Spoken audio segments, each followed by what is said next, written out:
الله الرحمن الرحيم.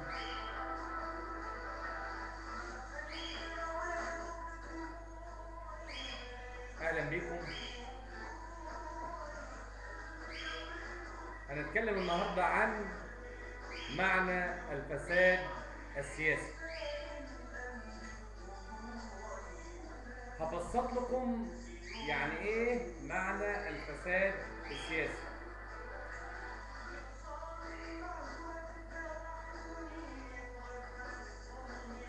سأل طفل والده بيقول له: ما معنى الفساد السياسي؟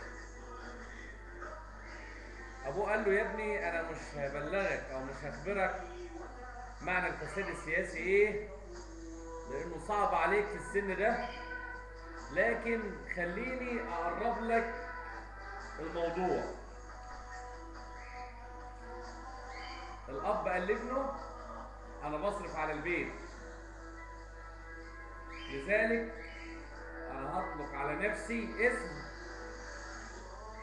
الرأسمالية،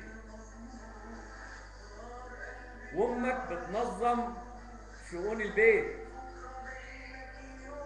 لذلك هنطلق عليها اسم الحكومة. وطبعا انت تحت تصرفها، انت تحت تصرف امك.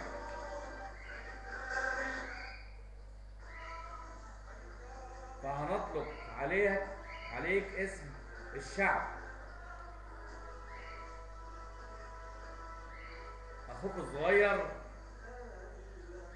هو ده املنا،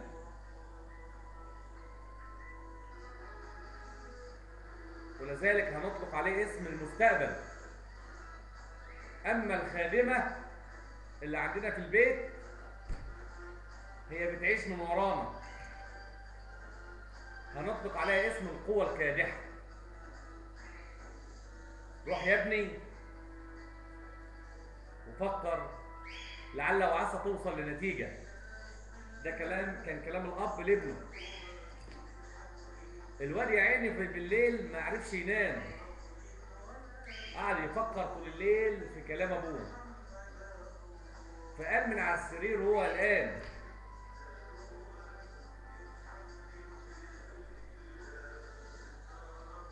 فسمع صوت أخوه الصغير بيبكي، فراح له لقاه بل حافظة الحفاضة بتاعته، يعني بلها. راح عشان يبلغ امه، فلقاها غارقه في نوم عميق ولم تستيقظ،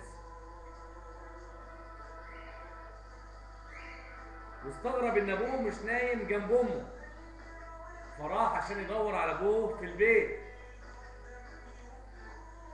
بص من ثقب الباب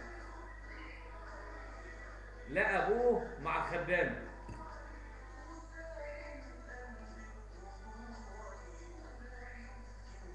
في اليوم الثاني قابل ابوه، قال له: ايه؟ انا عرفت يابا معنى الفساد السياسي ايه.